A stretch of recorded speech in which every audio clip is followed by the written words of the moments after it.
Сәлем достар, жануарлар әлемімен танысу әрбір қызыққан жан үшін қиын емес. Әртүрлі тіршілік түрлері туралы ғаламторда керемет, таңғажайып оқиғалар кездесіп жатады. Қандай қиын және мүмкін емес болса да, сол тығырықтан шыққан жануарлар бар. Және ойландыратын әсерлі көріністер де адамды елжіреткенде эмоцияға беріліп кетерің сөзсіз. Сіздермен бірге бәрі бар арнасы. Бұл бейнемізде біз сіздерге ештеңеге қарамастан тірі қалған жануарлардың үздік тізімін ұсынбақпыз. Бейне басталмас бұрын лайк басып арнаға тіркелуді ұмытпаңыздар. Ендеше кеттік.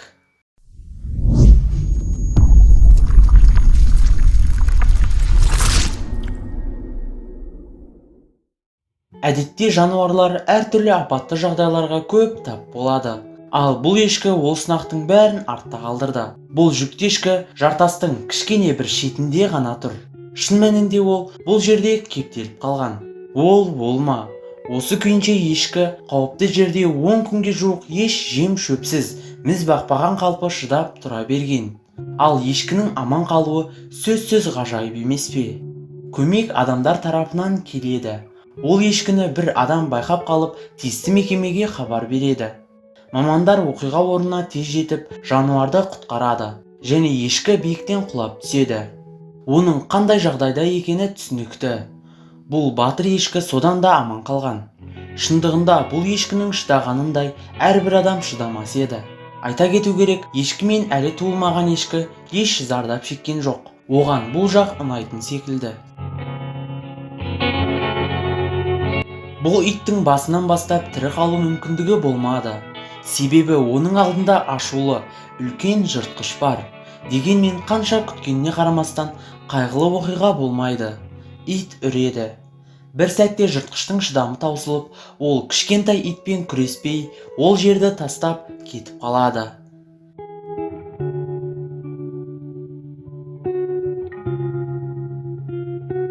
Әлемде мұндай жағдайлар аз. Сондықтан бұл иттің құтқарылуын нағыз сәттілік деп атауға болады. Өйткені барыс әлемдегі ең қауіпті және күшті жануарлардың бірі.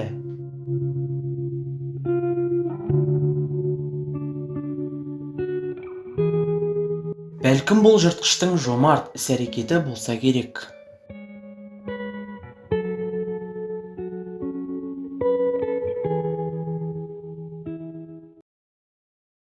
Ал бұл жерде 4 піл су ішуге барады. Ол жер қауіпсіз болуы керек. Себебі олар барынша тыныштықты сезінеді. Тіпті олар ол жерден қауіп бар деп еш күдіктенбейді.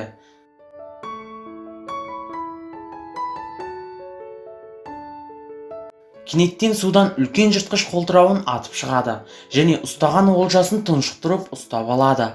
Ал кішкентай пілдер болса, жанында қарап тұрғаннан басқа оған еш көмек бере алмайтын еді. Себебі олардың еш шамасы келмейді. Жыртқыштың ұзындығы болса, шамамен 3 метрден асады. Өздеріңіз білетіндей, пілдер ержүрек жануарлар. Олар ешқашан ұрыссыз берілмейді. Піл тірі қалу үшін күресе бастайды. Көп замай жыртқыш шегінуді шешеді.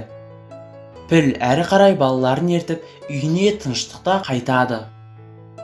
Ал қолтырауындар сәтсіздікке ұшырап, жаңа құрбанды күтіп жасырынады.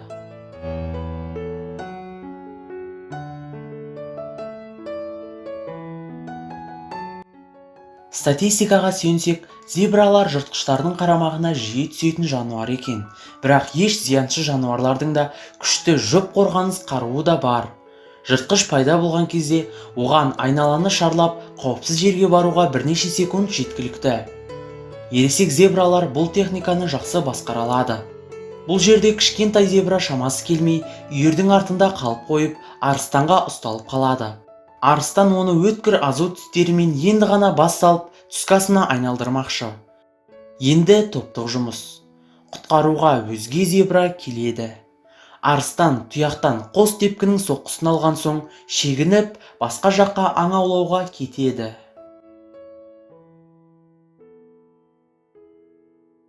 Үйректердің кәріз желісіне құлап кетуі сирек кездеспейді. Сондықтан оларды құтқарып тұруға тура келеді. Оларда енді бәрі дұрыс. Жануарларды бақылау қызметі қамқор адамдардың арқасында дер кезінде көмекке келді. Ал үйрек балапандарын қайда кеткенін түсінбей қалған сияқты. Оның бақытына орай ол жерді ашып, тормен балапандарды шығарып алды. Құтқарушылар құстарды өздерімен бірге алмай, жақын жердегі көлге жіберді. Бұл жер олар үшін әлдеқайда қауіпсіз болады. Енді олар мұндай жағдайға қайта тап болмасына үмітті.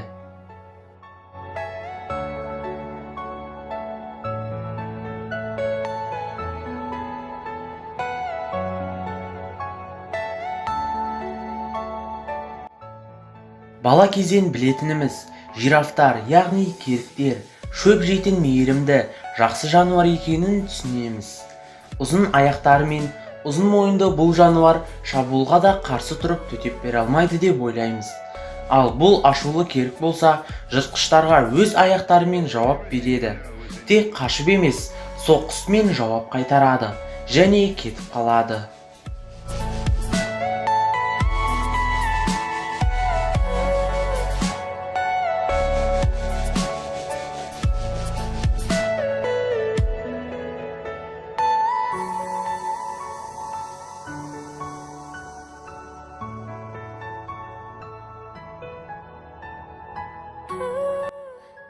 Өкінішке орай жануарлардан ешқандай каскадерлар болмаған, ал бұл енот болса бірінші болып сол тізімге кіре алады.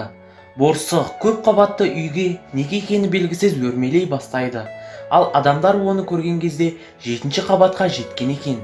Ал адамдардың өзіне көңіл аударғанын көрген енот болса көрермендерін таң қалдырады.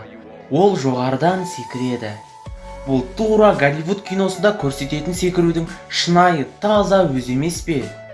Және ол өзінің ұшатынын көрсете алатын секілді. Бірақ бұл жануардың табиғатынан қанаты жоқ. Ол жерге түсіп, одан әрі жүгіріп кетіп қалады. Мені таң қалдырған көріністердің бірі осы болды. Ал сізге ше? Бұл жануардың қазақша нақты аты қалай екенін білсеңіз, пікірге жаза кетіңіз.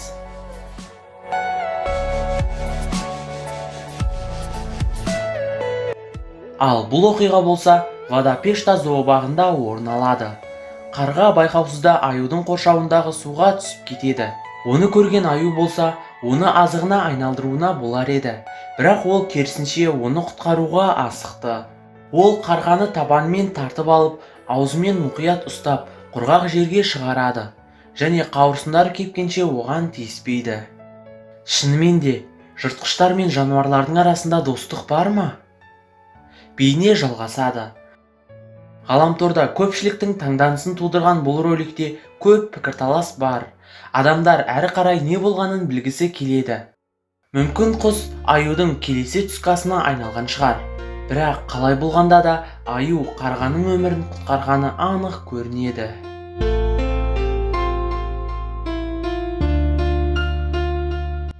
Бұл оқиға болса барыс пен бабуин маймылдарының арасында болған жайт. Жыртқыш шабуыл жасап, өз қорегін жеді. Сосын ол ары қарай тамақтанайын десе, күтпеген жаңалықты күтеді. Ол өзі жеген бабуиннің баласын көрген еді. Сосын барыс не істерін білмейді. Бір жағынан өзіне қорек алған болса, екінші жағынан бұл бала үшін қатты өкінеді.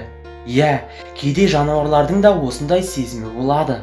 Сол жақта жүрген жабайы жануарлар оған шешім қабылдауға көмектеседі. Сондықтан барыс кішкентай маймылды тістерімен жұлып алып, қауіпсіз жерге апарады. Осылайша оны өлімнен құтқарады. Тіпті ең қауіпті жануарлардың да эмоциялары болады. Оларды өлтірген барыстың қатысуынсыз нәресте маймыл аман қалмас еді. Оған осы көріністе сөзсіз дәлел.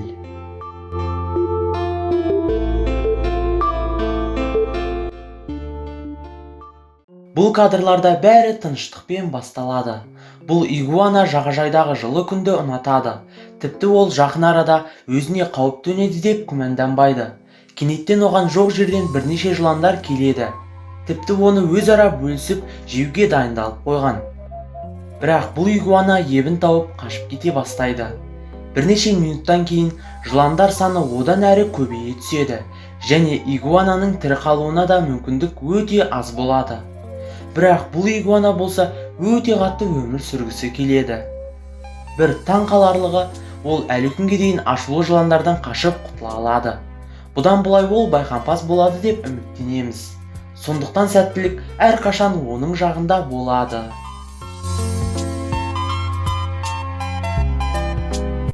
Ағаюлар жай ғана мамық, сүйкімді жануар емес, әлемдегі ең қауіпті жыртқыштар болып саналады.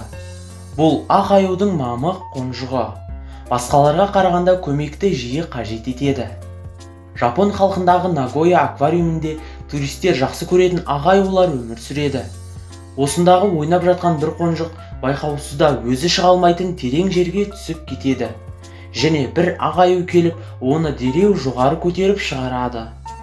Жыртқыштар да адамдар секілді өз ұрпақтары үшін қатты алаңдайды.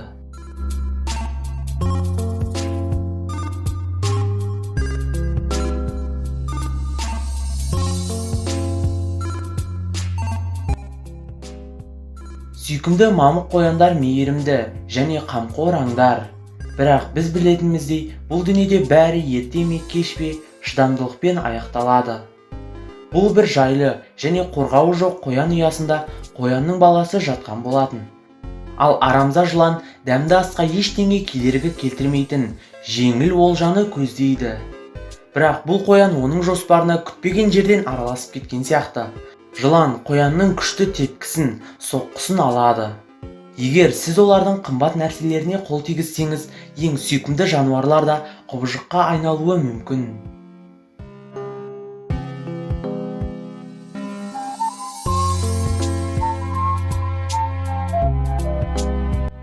Сізді қайсы бейнеролик қатты таңқалдырды? Пікір алаңға, комментарийге жазып қалдыруды ұмытпаңыздар. Және лайк басып, бейнені WhatsApp тағы басқа желілерге таратып, қолдау көрсете аласыздар. Келесі кездескенше, YouTube-тың қызығын бөліскенше достар.